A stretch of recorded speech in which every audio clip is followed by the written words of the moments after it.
Hello all, welcome back to our YouTube channel. Morning video తీసిన ఇంకా results వస్తలేవేంది అని చెప్పి ఆఫ్టర్నూన్ అయ్యేసరికి రిజల్ట్స్ వచ్చేసినాయి. మేబీ టీఎస్పీఎస్సీ బోర్డుకి నా వాయిస్ అంత గట్టిగా వినిపించినట్టుంది. ఇమ్మీడియట్గా వీడియో చూసిన వెంటనే రిజల్ట్స్ ఇచ్చేసినట్టున్నారు. Jokes part. యా గైస్, చెప్పండి ఎట్లుంది మన పంచాయతీ, ఏంది, ఏం నడుస్తుంది, ఎట్లా నడుస్తుంది? First of all, group 1 prelims qualify అయిన అందరికీ హార్టీ కంగ్రాచులేషన్స్ అండి. All the best for your mains. And please, prelims qualify అయినామని చెప్పేసి ఇప్పుడే మనం ఓవర్ ఎక్స్పెక్టేషన్స్ పెట్టేసుకొని ఓవర్గా ఎగ్జాగరేషన్ చేసేసుకొని అస్సలు అట్లా ఉండొద్దు. ఎందుకంటే అసలైన పంచాయతీ, అసలైన ముచ్చట ఇప్పుడు స్టార్ట్ అవుతుంది. అంటారు కదా, ముందుంది ముసళ్ళ పండగ అని. 3 monthsలో 6 పేపర్స్ యొక్క కంప్లీట్ నాలెడ్జ్ 360 degreesలో మనకి తెలిసి ఉండాలి. ఆన్సర్ రైటింగ్ ఎక్కువ స్కిల్ ఉండాలి, ప్రాక్టీస్ చేసి ఉండాలి. మన బ్రెయిన్ అండ్ థాట్స్ రెండు క్లబ్ చేసి ఆన్సర్ రాయాలి. ఇవన్నీ ప్రాక్టీస్ చేస్తేనే వస్తాయి. ఎట్ ద సేమ్ టైం ఒక ఆన్సర్ రాస్తున్నామంటే ఒక టైం లిమిట్ ఉంటుంది. అండ్ ఇన్ని వర్డ్స్లోనే ఆన్సర్ కంప్లీట్ చేయాలని చెప్పేసి ఉంటుంది. ఇవంతా ఎట్లా అవుతుంది అంటే మనకి ఒక కంప్లీట్ టాలెంట్ లాగా, మనకు ఒక స్కిల్ లాగా ఉంటేనే మనం ఇదంతా చేయగలుగుతాం. స్పెషల్గా ఈ పంచాయతీ మొత్తం మనకి రావాలి అని అంటే ముఖ్యంగా మనకు ఉండాల్సింది పేషెన్స్తోని ప్రాక్టీస్తోని అవుతుంది ఆన్సర్ రైటింగ్ అండ్ ఈ మెయిన్స్ క్వాలిఫై అయిపోవడము. ఇవన్నీ చేయాలంటే 3 నెలల హిమాలయాలకు వెళ్ళి జపం చేసినట్టు బుక్స్, న్యూస్ పేపర్స్, ఇంటర్నెట్ ఇవన్నీ పట్టుకొని జపం చేయాలి. మధ్యలో ఎన్నో అడ్డంకులు వస్తాయి, అవన్నీ దాటాలి. ఇంపార్టెంట్ ఏంటి అని అంటే మన ఓపిక. ప్రతి ఒక్కటి టెస్ట్ చేస్తుంది. ఈ ఎగ్జామ్స్ అనేవి మన ఓపికని, మన క్యాలిబర్ని టెస్ట్ చేస్తాయి అన్నమాట.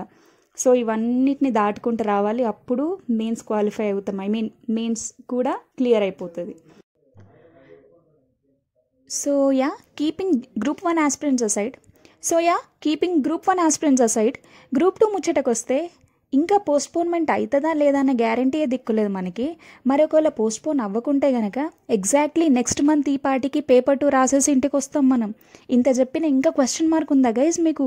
ఇంకో 30 days మాత్రమే ఉంది ఎగ్జామ్కి. ఇంకా వీళ్ళు అఫీషియల్గా డిక్లరేషన్ ఇస్తారో ఇవ్వరో, అసలు ఎప్పుడు ఇస్తారో ఏందో టైం అస్సలు లేదు గైస్. అసలు ఒకవేళ ఇప్పుడు కూడా ఈ 30 రోజులు కూడా మనం టైం వేస్ట్ చేస్తే కథ మొత్తం బిస్కెట్ అవుతుంది. గ్రూప్ 1 పోయినట్టే, 2 కూడా పోయినట్టే కదా. ఈరోజు మార్నింగ్ వీడియోలాగా నా మాటలు టీజీపీఎస్సీకి ఇంకోసారి వినిపిస్తే కనుక, గ్రూప్ 1 ఎట్లాగా ఇచ్చినావు కదా, గ్రూప్ 2 కూడా కొంచెం పంచాయతీ చూడని చెప్పేదాన్ని. కానీ వినిపిస్తుందో వినిపించదో. చెప్పేది ఏంటి అని అంటే, అట్లీస్ట్ గ్రూప్ 1 రిజల్ట్స్ వచ్చినాయి కాబట్టి ఇప్పుడు అందరు చల్లబడ్డారు. ఇప్పుడు మనకి గ్రూప్ 2 వాళ్ళ పరిస్థితి ఏందో అనేది తెలియదు. మస్తు దారుణంగా ఉంది. మన సబ్స్క్రైబర్స్ మన ఛానల్ని, మన యూట్యూబ్ని, మన టెలిగ్రామ్ని ఫాలో అయ్యే వాళ్ళన్నా అట్లీస్ట్ మీరన్నా డిస్ట్రాక్షన్స్ అవ్వకుండా గ్రూప్ 1 పోయింది ఓకే, ఆ బాధ ఎంత పడుతున్నారో గ్రూప్ 2లో కొట్టి గ్రూప్ 2ని సాధించి ఆ బాధని ఒక సక్సెస్ స్టోరీగా షేర్ చేసుకోండి. నేను కూడా మేబీ గ్రూప్ 1 నాకు కూడా రాకపోతే గ్రూప్ 2 కొట్టాల్సిందే కదా. 1కి కష్టపడ్డాం, 1 ఒకవేళ మెయిన్స్కి ఇప్పుడు సెలెక్ట్ అవుతున్నాం కానీ మెయిన్స్ రాకపోతే మళ్ళీ గ్రూప్ 2కి దిక్కు కదా. ఆ గ్రూప్ 2 ఇంకా 30 days ఉంది అని చెప్పేసి చదువుకుంటే అట్లీస్ట్ 1 రాకపోయినా 2 వస్తుందన్న ఒక కాన్ఫిడెన్స్ వస్తుంది. Life is very unpredictable guys. మనం ఏం చేద్దామన్నా మన దగ్గర ఒక ఆయుధం ఉంది, హార్డ్ వర్క్.